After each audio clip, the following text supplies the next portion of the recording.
Well, hello everybody, and welcome back to Some Guy with Too Much Time. Today we're going to talk about the vegetable omelet, again, based upon one of my subscribers who really wanted to see some healthy vegetable type of stuff. Well, so here we're going to go. What do we need? Obviously, we're going to need to have fresh vegetables, or at the very least, as fresh as vegetables as we can all get right now.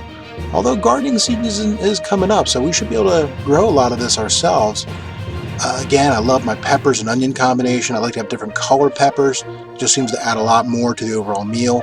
And whenever I can, I will try to add leafy spinach to my meals.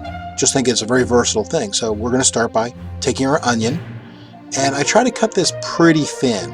And yes, I know I'm holding the onion wrong to be cutting, but I'm trying to show how I'm cutting the onion. And yeah, that's way too thick a slice there, but again, I like my onions, as we've already talked about. Now next I'm going to show you how I chop my peppers. I like this method. It seems to work best for me because I hate dealing with the seeds. I start by just going around the top of the knife, and then what I'll actually do is sort of go down the middle of one of the lobes there. I don't want to follow the crease down because that's where the seeds are going to be. So when I cut all the way down to the bottom, all I do is just kind of fold the whole thing open, and all the seeds just come right out, and there's almost no seeds and still left in the pepper. And I'll show you sort of going from the side here. Don't have the best view, but it's at least pretty close up. I just loved the way that red pepper was just so fresh. It's just such a good stiff skin. It was great to work with. Again, we're going to go down here. We're going to cut down the middle here, going down the middle of that one lobe, not following the crease because that's where the seeds are. You can see the whole thing just folds open and all the seeds just come out and they don't go all over the place. And that's just something that makes me nuts when I have to clean up all those seeds. Now, obviously I've got to cut this pepper up, and obviously I'm not cutting that quickly, and yes, again, I know I'm not cutting correctly. So we're going to cut that into strips, and you're thinking, well, I can't really eat strips in an omelet. You're correct. Obviously you can't. So you're going to bunch them up. You're going to cut them up as best you can into bite-sized pieces. But again, if they're a little bit bigger or a little bit smaller, we're fine. We can fix that in the pan itself.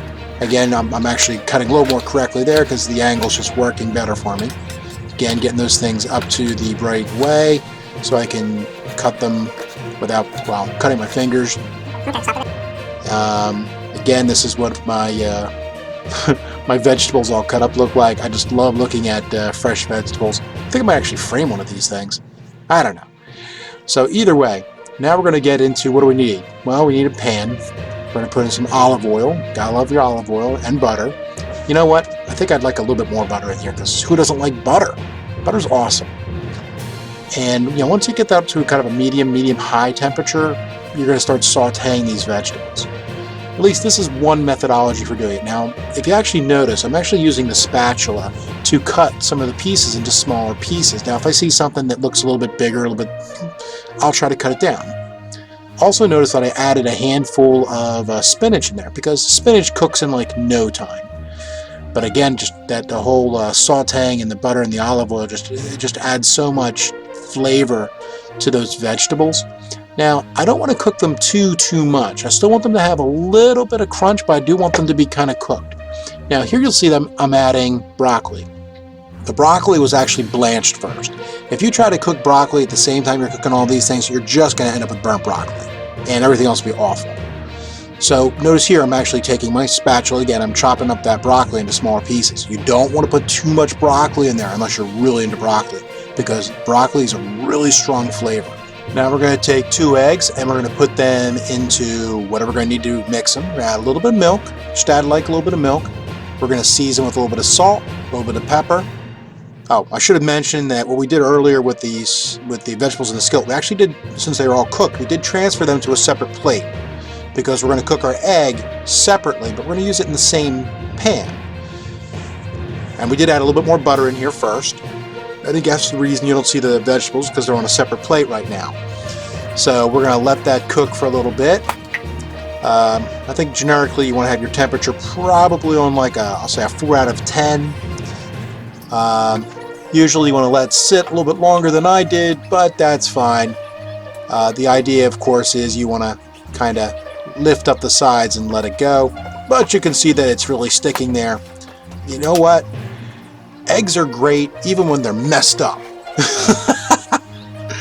But obviously, all we have to do is, well, we can always fix it in post, as we say. And you're thinking, well, how can we actually do that with eggs?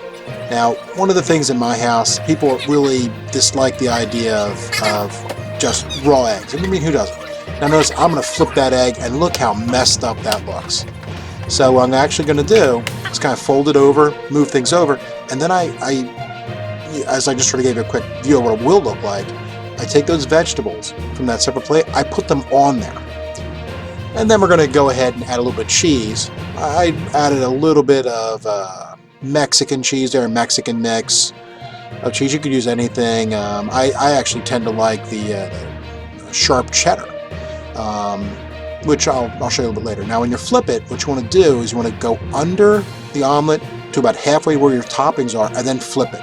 Now notice how good that actually looks from how messed up it was. Like I said, you can actually fix that in post. Now here's a surprise omelet. I just couldn't do this for myself. I had to add a little bit of ham. I have all this ham left over from Easter, and I'm going to use it. Now again, I'm just using one pan, so I didn't do anything fancy. I just mixed my egg right in the same pan. It's not as fancy, it's not as neat, but it is simpler and it is quicker. So technically that's not an omelet, but I'm going to say thank you again for watching this video, and please subscribe. And if you have any ideas that you would like to see, please comment down below.